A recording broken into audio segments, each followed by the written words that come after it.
રાજ્યમાં અનરાધાર વરસાદ વરસી રહ્યો છે। છેલ્લા 24 કલાકમાં રાજ્યના 225 તાલુકામાં વરસાદ પડી ચૂક્યો છે। સૌથી વધુ માંગરોળ તાલુકામાં 22.24 ઇંચ વરસાદ, માળિયાહાટીનામાં 14.9 અને વઘઈમાં 13.43 ઇંચ વરસાદ, સુબીરમાં 13.23 અને અંબિકામાં 13.19 ઇંચ વરસાદ થયો। કેશોદમાં 12.8, મેંદરડામાં 12.56 અને ડોલવણમાં 11.65 ઇંચ વરસાદ થયો। વાંસદામાં 9.80, ચીખલીમાં 9.61, વાલોડમાં 9.17 અને ડાંગમાં 9 ઇંચ વરસાદ, ગણદેવીમાં 8.39, વલસાડમાં 8.15 અને ખેરગામમાં 6.61 ઇંચ વરસાદ પડી ચૂક્યો છે।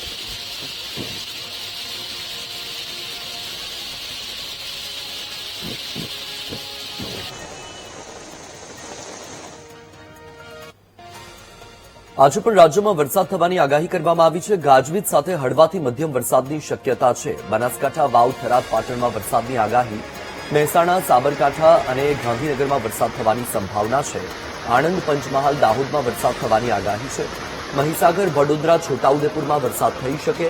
નર્મદા, ભરૂચ, સુરત, તાપી, ડાંગ, વલસાડમાં વરસાદની આગાહી। દ્વારકા, મોરબી, કચ્છ અને ભાવનગરમાં પણ વરસાદ વરસી શકે।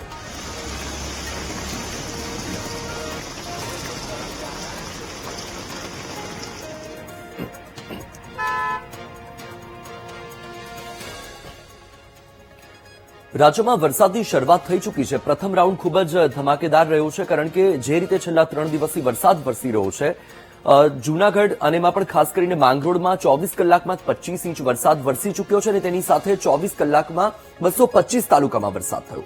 હવે વાત કે આગાહી કરવામાં આવી છે, આજે પણ વરસાદ રહેવાનો છે। અલગ અલગ મોડેલથી આપણે સમજીશું કે ક્યાં શું પરિસ્થિતિ રહેવાની છે। સૌથી પહેલા સેટેલાઇટ તસવીર જોઈ લઈએ કે સેટેલાઇટ તસવીર શું કહેવા માંગે છે, વાદળોની જે સ્થિતિ છે તેમાં કેટલો ફેરફાર આવ્યો છે, શું પરિસ્થિતિ છે। તો તમે એ તસવીર જોશો એટલે તમને અંદાજ આવશે। અત્યારે તમે જોઈ શકો છો કે મહારાષ્ટ્ર અને તેની સાથે સૌરાષ્ટ્ર અને દક્ષિણ ગુજરાતનો જે દરિયાકાંઠો છે એ ભાગોમાં તમને વાદળોનો ઘેરો વધારે જોવા મળી રહ્યો છે। હવે એક જે ટ્રફ છે અને જે સિસ્ટમ છે, સિસ્ટમ કેવી રીતે અસર કરી રહી છે એ સમજવું પડે। એના માટે તમે પહેલા તો આ વાદળોનો ઘેરાવો જોશો એટલે તમને અંદાજ આવશે કે આ જે આખો પટ્ટો છે, આ પટ્ટાની અંદર તમને વાદળોનો ઘેરાવો વધારે જોવા મળી રહ્યો છે અને એ અસર કરી રહ્યું છે એક ટ્રફ છે। તેની સાથે એક સિસ્ટમ અહીંયા પણ છે, એક સિસ્ટમ અહીંયા પણ છે। આપણે અલગ મોડેલમાં સમજીશું। અત્યારે તમે એટલું સમજો કે આ જે દક્ષિણ ભારતનો ભાગ છે તેની સાથે આખો આ વિસ્તાર કે જ્યાં વાદળોનો ઘેરાવો છે, જે ચોમાસા માટે અનુકૂળ પરિસ્થિતિ છે અને આજના દિવસમાં પણ એ જ પરિસ્થિતિ જોવા મળી રહી છે, એટલે સ્વાભાવિક છે કે આજે પણ રાજ્યમાં વરસાદ થવાની સંભાવના પૂરેપૂરી છે। હવે આપણે સમજીએ। સૌથી પહેલા તમે જુઓ કે આ જે ઓડિશા અને પશ્ચિમ બંગાળ પાસેનો ભાગ છે, અહીંયા એક સિસ્ટમ હતી કે જે સાયક્લોનિક સર્ક્યુલેશન હતી અને એ સિસ્ટમ પહેલા આ રીતે ટ્રફ બનાવતી હતી। તેના કારણે જે પર્વતીય ક્ષેત્ર છે, સાથે જ ઉત્તરાખંડ, હિમાચલ પ્રદેશ સહિતના જે વિસ્તારો છે ત્યાં વરસાદનું પ્રમાણ વધ્યું હતું। દિલ્હી, પંજાબ, હરિયાણા સહિત ઉત્તર પ્રદેશ સહિતના વિસ્તારોમાં પણ વરસાદ હતો। હવે આજના દિવસમાં એ ભાગોમાં તમને વરસાદ ઘટતો જોવા મળી રહ્યો છે, અહીંયા તમે સ્પષ્ટ જોઈ શકો છો। પણ તેની સામે સ્થિતિ શું છે કે મધ્ય ભારતથી લઈને દક્ષિણ ભારત સુધીનો આખો જે વિસ્તાર છે એ ભાગોમાં તમને વરસાદ જોવા મળી રહ્યો છે। હવે અસર કેવી રીતે થઈ રહી છે, તો આ જે ટ્રફ છે, આ ટ્રફ ગઈકાલે જે સાયક્લોનિક સર્ક્યુલેશન હતું એ લો પ્રેશરમાં ફેરવાઈ ગયું। હવે એક અહીંયા મધ્યપ્રદેશની પાસે એક સાયક્લોનિક સર્ક્યુલેશન છે, એક સિંધમાં સાયક્લોનિક સર્ક્યુલેશન છે, એટલે આખો એક ટ્રફ અહીંયાથી બની રહ્યું છે। એટલે આ જે ટ્રફ છે એની અસર સીધી અહીંયા થઈ રહી છે। સાથે જ એક દક્ષિણ ગુજરાતથી લઈને કર્ણાટક સુધી એક ટ્રફ છે એ અસર કરી રહ્યું છે। પશ્ચિમી વિક્ષોભ છે જેની અસર પણ થઈ રહી છે। હવે પરિસ્થિતિ અહીંયા કેવી થઈ છે કે આ જે સિસ્ટમ છે તેની સાથે આ લો પ્રેશર પર આ રીતે આ તરફ આવી રહ્યું છે અને આ ટ્રફ છે, એટલે તેના કારણે આ જે ગુજરાતનો આપણો નકશો છે એમાં ખાસ કરીને અહીંયા જે વાદળોનો ઘેરાવો વધારે પ્રમાણમાં જોવા મળી રહ્યો છે। અત્યારે તમે જો કે આ મહારાષ્ટ્રની ઉપર વરસાદી સિસ્ટમ વધુ તેજ બની છે, તેની સાથે આજે મધ્યપ્રદેશના ભાગોમાં ગઈકાલે ઉજ્જૈન અને ત્યાંથી પણ એવા દ્રશ્યો આવ્યા કે ત્યાં ભારે વરસાદ પડ્યો। મધ્યપ્રદેશમાં ગઈકાલના દિવસમાં બહુ વરસાદ હતો। હવે તમે જો કે એની અસર છે એ સીધી ગુજરાતના સરહદીય વિસ્તાર એ કયા કે જે મધ્યપ્રદેશને અડીને આવેલા છે, જે પૂર્વ રાજસ્થાનને અડીને આવેલા છે, તેની સાથે સાથે મહારાષ્ટ્રને અડીને આવેલા છે। કારણ કે આ જે સિસ્ટમની અસર છે સીધી અહીંયા થવાની, એટલે કે દાહોદ, પંચમહાલ, મહીસાગર, તેની સાથે બનાસકાંઠા, સાબરકાંઠા સહિતનો જે વિસ્તાર છે એ ભાગોમાં વરસાદ વધવાની આગાહી કરવામાં આવી છે પણ ખાનગી હવામાન એજન્સી સ્કાયમેટ દ્વારા। હવે આપણે એ પણ સમજવાના છીએ, પણ અત્યારે તમે એટલું સમજો કે આ જે દક્ષિણ ગુજરાતથી લઈને સૌરાષ્ટ્રથી લઈને મધ્ય ગુજરાત સહિતનો આખો વિસ્તાર છે ત્યાં આજના દિવસમાં પણ વધુ વરસાદ થઈ શકે અને કચ્છના કેટલાક ક્ષેત્રમાં વરસાદ જોવા મળે। હવે આપણે આઈએમડી દ્વારા શું કહેવામાં આવ્યું છે એ પણ સમજવું એટલું જ જરૂરી છે। સૌથી પહેલા ડિસ્ટ્રિક્ટ વાઇઝ વોર્નિંગ જોઈ લઈએ કે કયો ઝોન છે કે જે રેડ ઝોનમાં છે, કયો જિલ્લો અને કયો જિલ્લો ગ્રીન ઝોનમાં છે એ આપણે સમજીએ. તો તમે જુઓ કે આ પહેલા જે જાહેરાત કરવામાં આવી હતી, જે આગાહી કરવામાં આવી હતી તે મુજબ જૂનાગઢ અને અમરેલી એ બે જિલ્લા તમે જુઓ કે જે રેડ એલર્ટમાં મૂકવામાં આવ્યા હતા. તેની સાથે તાપી, ડાંગ અને દમણ સાથે વલસાડ, નવસારી અને સુરત આટલા જિલ્લા રેડ એલર્ટમાં હતા. બાકી તમે જુઓ કે વડોદરા, તેની સાથે આ જે નર્મદા સહિતનો જિલ્લો છે, ભરૂચ સહિતનો, ત્યાં ઓરેન્જ એલર્ટ હતું.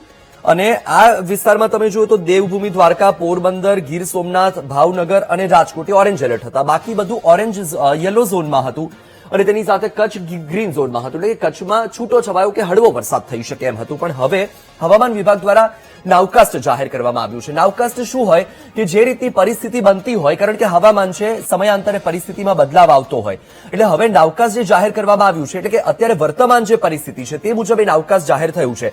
એટલે અત્યારની સ્થિતિ પ્રમાણે રેડ ઝોનમાં કોઈ પણ જિલ્લો નથી. અત્યારે તમે જુઓ તો ભાવનગર, અમરેલી, ગીર સોમનાથ અને જૂનાગઢ એ ઓરેન્જ એલર્ટમાં છે. તેની સાથે આખું દક્ષિણ ગુજરાત, વડોદરાથી લઈને આણંદ સહિત આખું મધ્ય ગુજરાતનો જે ભાગ છે એ પણ આવી ગયો. તેની સાથે બનાસકાંઠા સહિતનો વિસ્તાર, સાબરકાંઠા, બનાસકાંઠા સહિત દાહોદ, છોટાઉદેપુર, પંચમહાલ, મહીસાગર, આખો જે આ પટ્ટો છે એ ઓરેન્જ ઝોન છે. બાકી સૌરાષ્ટ્રનો જે ભાગ છે, દેવભૂમિ, દ્વારકાથી લઈને મોરબીથી લઈને સુરેન્દ્રનગરથી લઈને આ તરફ પાટણ સહિતનો જે વિસ્તાર છે અને કચ્છ છે યલો ઝોનમાં છે. એટલે આ વિસ્તારમાં પણ વરસાદ થઈ શકે, પણ છૂટો છવાયોથી મધ્યમ વરસાદ થઈ શકે. આ વિસ્તારમાં મધ્યમથી ભારે વરસાદ થઈ શકે. અત્યારની આ પરિસ્થિતિ છે, નાવકાસ્ટ છે. હવે અત્યારનો આ સમય છે, સમયાંતરે જો વાતાવરણમાં ફેરફાર આવે તો બપોરના સમયે ફરીથી નવું નાવકાસ્ટ જાહેર થઈ શકે અને પરિસ્થિતિ બદલાઈ પણ શકે. હવે આપણે વિંડીથી સમજીએ કે પરિસ્થિતિ શું રહેવાની છે, સિસ્ટમ ક્યાં પહોંચી છે. હવે તમે અહીંયા જોશો એટલે તમને વધારે ખ્યાલ આવશે કે આજે આપણે ટ્રફની વાત કરી રહ્યા હતા. અહીંયા તમે જુઓ કે લો પ્રેશર એરિયા છે, એક અહીંયા સાયક્લોનિક સર્ક્યુલેશન છે, એક અહીંયા છે અને આખું આ ટ્રફ બની રહ્યું છે. એટલે તમે જો કે આ જ્યાં જ્યાં ટ્રફ છે ત્યાં તમને આ જે પિંક કલર દેખાય છે, ગુલાબી રંગ છે, એ ભારેથી અતિ ભારે વરસાદ દર્શાવે છે. એટલે કે આખો જે ટ્રફ વાળો એરિયા છે ત્યાં તમને વધારે જોવા મળી રહ્યું છે તેનું જોર. હવે તમે જુઓ કે ગુજરાતનો આ જે પૂર્વ ભાગથી લઈને ઉત્તર ગુજરાત સહિતનો ભાગ અને આ જે વિસ્તાર છે ત્યાં તમને વધુ વરસાદ જોવા મળી રહ્યો છે. ગાજવીજ સાથે વરસાદ થઈ શકે, થંડરસ્ટોર્મ એક્ટિવિટી સાથે. કારણ કે આ જે એક ટ્રફ હતું, મેં તમને કહ્યું કે દક્ષિણ ગુજરાતથી લઈને કર્ણાટક વાળું ટ્રફ, એટલે તમે જુઓ કે આ મહારાષ્ટ્રથી મુંબઈ સહિતનો જે વિસ્તાર છે ત્યાં પણ ભારે વરસાદ છે. હમણાં આપણે જોયું કે 24 કલાકની અંદર ગોવાથી લઈને માથેરાન સહિતનો તમામ જે વિસ્તાર છે ત્યાં ભારે વરસાદ થયો છે. હવે થોડું ઝૂમ કરીને આપણે ગુજરાતની પરિસ્થિતિ સમજવાનો પ્રયત્ન કરીએ કે ગુજરાતમાં સ્થિતિ શું રહેવાની છે. અત્યારના સમયે શું સ્થિતિ છે તો તમે જાણો છો, કારણ કે તમારા વિસ્તારમાં શું વાતાવરણ છે તમે જોઈ રહ્યા છો. પણ આપણે આગામી સમયમાં એટલે કે સમજીએ કે 1 વાગ્યાના સમયે પરિસ્થિતિ શું રહેવાની છે. તો તમે જુઓ કે 1 વાગ્યાનો સમય અને તેની સાથે દક્ષિણ ગુજરાતનો જે ભાગ છે ત્યાં ગાજવીજ સાથે વરસાદ થઈ શકે છે અને એ પણ ભારે વરસાદ થઈ શકે છે. તમે જુઓ કે સુરતથી લઈને આખો નવસારી, વલસાડ, ડાંગ, તાપી, વ્યારા, સોનગઢ, ઉચ્છલ, નિઝર આખો જે વિસ્તાર છે આવી ગયો છે. ભરૂચ, આમોદ, કીમ, કોસંબા સહિતનો આખો વિસ્તાર છે. નર્મદા જિલ્લો, રાજપીપળા સહિતનો આખો વિસ્તાર, ત્યાં વરસાદી વાતાવરણ છે. વડોદરા, તેની સાથે તમે જુઓ કે આ આખો જે ક્ષેત્ર દક્ષિણ ગુજરાતનો ભાગ છે ત્યાં તમને વરસાદી વાતાવરણ જોવા મળી રહ્યું છે. હવે મધ્યપ્રદેશને અડીને આવેલો જે દાહોદ સહિતનો વિસ્તાર છે, કારણ કે ત્યાં તમને સરહદ લાગી જાય છે. હવે આ તરફ તમે જોઈ શકો છો કે રાજસ્થાનના ઉદયપુર, બાંસવાડા સહિતના વિસ્તારોમાં વરસાદ છે. આ તરફ ઇન્દોર એટલે કે મધ્યપ્રદેશના વિસ્તારોમાં પણ વરસાદ છે અને તેની અસર સીધી આ ભાગોમાં થવાની છે. એટલે કે ગોધરા, દાહોદ, પંચમહાલ, મહીસાગર સહિતના વિસ્તારમાં વરસાદી વાતાવરણ છે. હવે જે રીતની સ્થિતિ છે, બપોરના સમયે તમને ઉત્તર ગુજરાતના જે ભાગો છે એ ભાગોમાં થોડું વરસાદનું જોર ઓછું જોવા મળી શકે, પરંતુ અમદાવાદ, ગાંધીનગર સહિતના જે વિસ્તાર છે એ વિસ્તારમાં તમને વરસાદ જોવા મળી શકે. બાયડ, અરવલ્લી, લુણાવાડા એ આખો જ વિસ્તાર કે જ્યાં ગાજવીજ સાથે વરસાદ થઈ શકે. હવે સ્થિતિ સૌરાષ્ટ્રની જોઈ લઈએ તો સૌરાષ્ટ્રના ભાગોમાં શું પરિસ્થિતિ છે. સૌરાષ્ટ્રના ભાગોમાં તમને આખો દરિયાકાંઠાનો જે પટ્ટો છે, તમે જો ધોલેરાથી લઈને ભાવનગરથી લઈને મહુવા, રાજુલા, કોડીનાર, વેરાવળ આખો ક્ષેત્ર ત્યાં તમને ગાજવીજ સાથે વરસાદ જોવા મળી રહ્યો છે.